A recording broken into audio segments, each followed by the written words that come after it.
on the 4th of July, I mentioned this at the top of the podcast, but Kat invited me to go see Asteroid City. Why did the name escape me for a second? I'm literally looking at it in my notes. Asteroid City with some friends.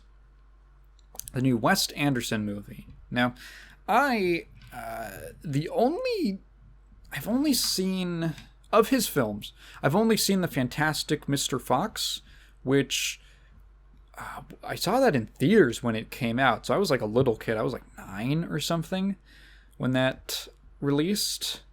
And I remember even at the time thinking, wow, this is really weird.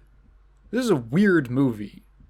Not weird in like, oh, it's so adult or anything, but it's a very different kind of film than anything else I'd really seen as a kid. Just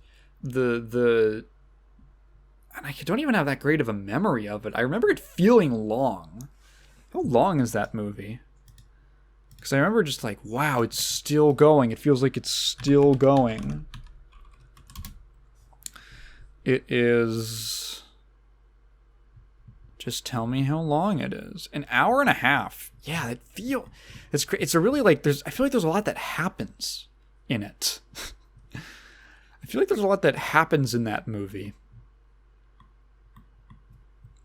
And just like, oh, we're back and forth and back and forth. And as a plot, it was asking a lot of me as a... What year exactly did it come out? 2009? Holy, it came out 2009? I wasn't 9 years old. I was 7. Oh my god. Wow. Yeah, so as a 7-year-old, it was asking a lot of me to follow the plot, which I did. I could, but it was a lot. I was like, wow, that was a beefy movie. So that's the extent of my knowledge of Wes Anderson. And I'm aware that I probably like a lot of his movies. Kat said I would probably like a lot of his movies. Because she's a lot more familiar with his filmography. So he's got a new movie out called Asteroid City. And I liked it. I liked it quite a bit. I was curious what she thought of it being, having seen more of his work. And she said that it was... What did she say? She said something along the lines of, there's no bad Wes Anderson movies. There's just ones that are less good than the other ones. And she said this was a pretty good Wes Anderson movie. So, by my metrics, that was a pretty good movie in general. It's really odd. I guess Okay, here's the thing. I was about to say that this is going to be like a spoiler thing, because I love spoiling. Ooh, I just love spoiling. I just love spoiling things. But I feel like this movie is impossible to spoil. That was my first thought walking out of the theater. I don't know how I would describe it to somebody. Like, I would hate to be the editor for the trailer to this film. Because if you just handed that to me, I'd say, what am I supposed to tell? What am I supposed to communicate with this?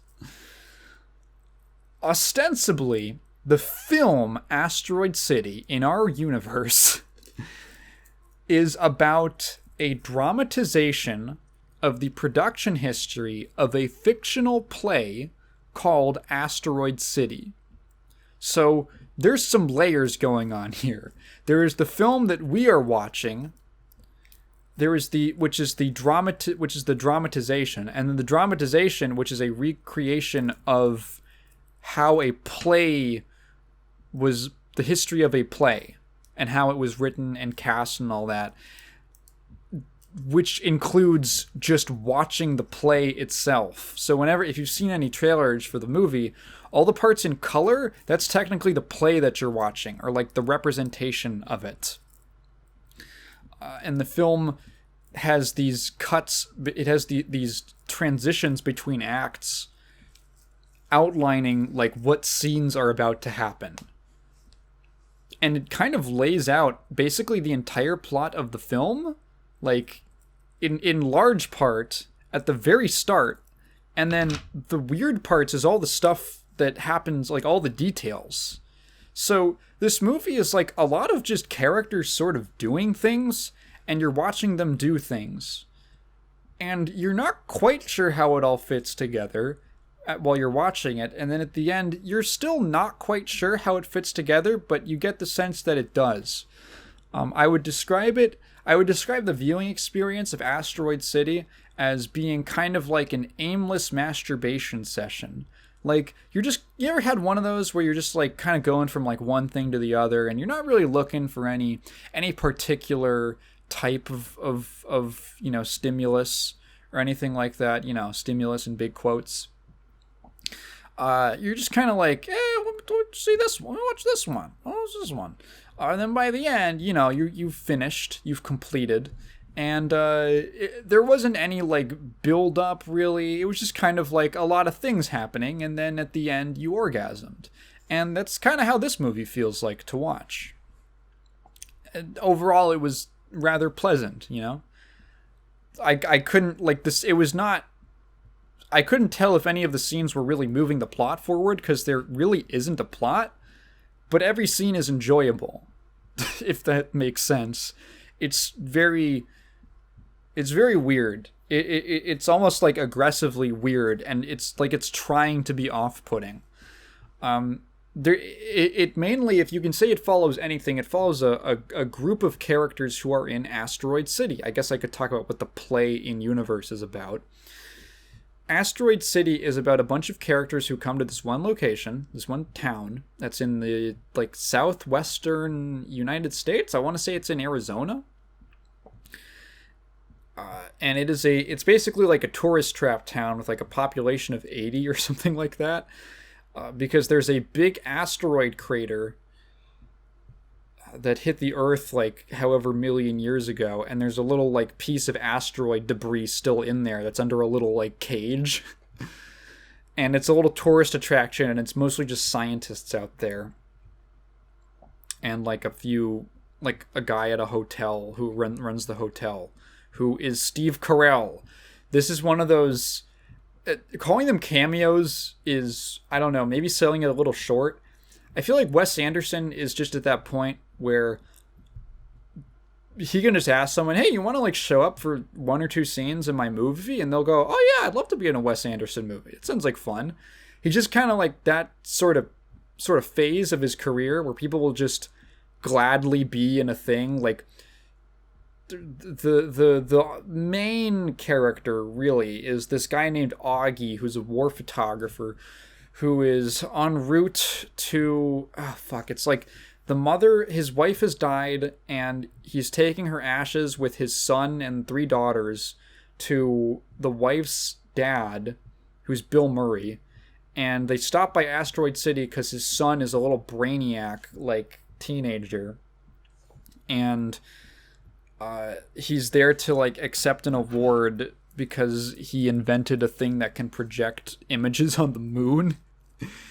And so they stop there, and their car breaks down, and they have a scene where they go to the mechanic, and the mechanic is just Bruce Campbell, and he's just the mechanic, and he has a couple scenes, and he's not a huge part of the movie. It's just that kind of thing. So they break down, and then for reasons everyone gets stuck in this town. There's all these different people. There's this actress who's played by Scarlett Johansson, and that's another layer, because she's an actress, right? So there's scenes where she and Augie are reciting the lines to a movie that she's in. So you're watching a movie that's a dramatization of a fictional play wherein characters are reciting the lines to a fictional movie. So there's a lot of the movie. If I could draw any kind of meaning from it, I would say, or any kind of interpretation, it seemed like it was really about how people use artwork to reflect their lives, and how the lines between art and reality get blurred. So there's all these little instances, for instance, is that awkward? Is that like awkward phrasing? I don't know. Leave a comment if that's awkward phrasing. You see the playwright. There's the two big figures outside of the play, who are not like the actors in it that you're watching in the movie play are the screenwriter and the director. So the screenwriter, he writes the playwright. The playwright who's writing the script, and then the director, who's this guy who I think he's kind of going through some struggles. He's sort of washed up. He's looking for a big break, and he gets it with this with this play that becomes a huge sensation. And part of why he's on hard times is that he's getting a divorce from his wife, and you see him when he's getting a divorce. I think like she keeps the house or something, and he decides to just move into the theater company. So there's a scene where she walks in and she's like, what the fuck, what is going on? Also, you need to see me in court on this date. And he explains that, well, I live here at the theater company, and the costume department does my laundry, and the catering cooks my meals, and I sleep here on the sets, and all my needs are taken care of. And so that was kind of the scene where I started to sort of get the idea of what was happening, of like, oh, he's replacing things with this sort of not apparatus. What's the word I'm looking for? With a, let's just say a manufactured, a sound stage version of his life. So technically, there's not a single point in this entire movie where you see someone actually outside. I mean, they probably filmed the stuff, of the play in like the desert or something, like all the color sections of the movie. They probably actually filmed that outside, I'm assuming. It would be interesting if I would have to go look it up. But for the purposes of what you're watching, you are always looking at people on a stage. These stages that are facsimiles of the real world. There's never a point where you're actually looking at real things. And later on, there's a scene where the guy the actor who's playing Augie, not like actor to us, the actor in the dramatization who's playing Augie. See how fucking hard it is to talk about this movie? He has to, after a scene, he has to step off stage. And, no, is it? What is it? Someone's got to do something. At one point, he has to go backstage to talk to the director, and, like, he asks him if he can open a window, but there's no windows. He can't open a window, if I'm remembering that correctly. So there's which is compared to a scene earlier in the film where he opens a window by punching a hole in the glass because the window is stuck. It's a very weird, funny movie with a lot of like silence. If you like scenes, if you think that the funniest thing in the world is two people staring at each other quietly, you're gonna like this movie. I think it's pretty funny, so I liked it. Yeah, it's an interesting. There's and as the film goes on, they progressively sort of start to blur the line between fiction and reality again. I really like this one bit where the actor for Augie steps out to get some fresh air, and he sees an actress. He sees the woman who was supposed to play his wife, whose scene got cut from the play.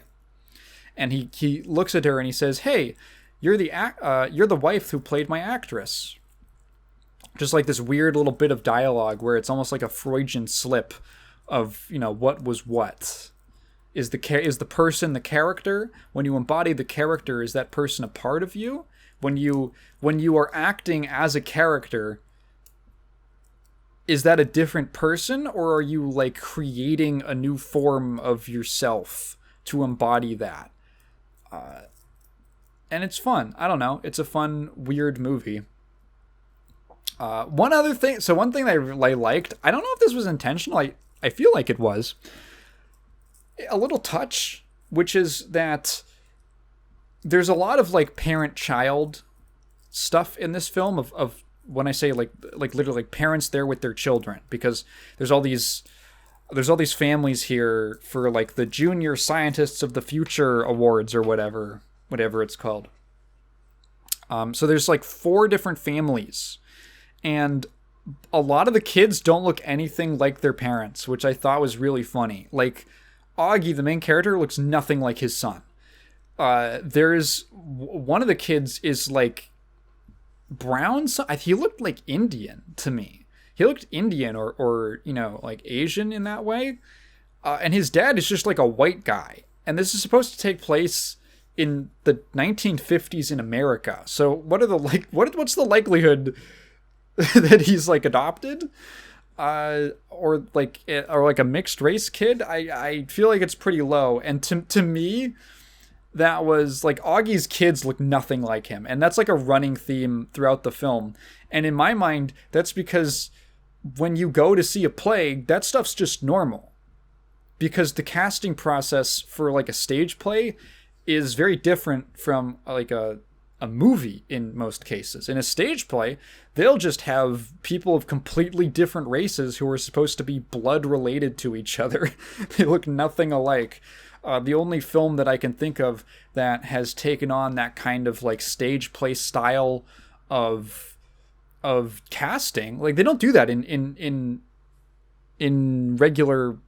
I say regular, but like in screen on the screen, for whatever reason. I guess it breaks your sense of immersion where it doesn't as much in a play, or we're just used to it on stage. And the only thing that I can think of that's ever done something like that is this movie, Asteroid City, which I thought was a fun touch, and the Fast and Furious series, in which Dominic Toretto's family are all completely different races. So you could I really appreciated that in the Fast and Furious series, they made sure that they really wanted to add a very, like Shakespearean element to it. Paul Walker's character, he's a lot like Yorick, that kind of thing. I just came up with that bit on the spot. I can't develop it any further. But Asteroid City, cool movie. Fucking impossible to spoil. Like, if I told you, I could tell you the reason why they're stuck in the town. I guess I won't, just because it's kind of funny. I could tell you the reason. It changes almost nothing. Like, well, technically it does. Like, it's the reason they're all locked in the town. But, like, it's barely acknowledged. Like, they barely do anything with it or explain it at all. It's about on par. Excuse me. Like, it's about as important as like, or they could have replaced it with like, everyone ran out of gas. The gas shipment isn't going to get here for a week. Something like that. Like that. That's about as in-depth as they go on it. But I don't know, it ties into some themes about like our purpose and our meaning. There's a couple characters who question what their purpose in life is, and religion and all that. And I don't know. It's a cool movie. I liked it. I liked it quite a bit. I had a good time, except for losing my earbuds.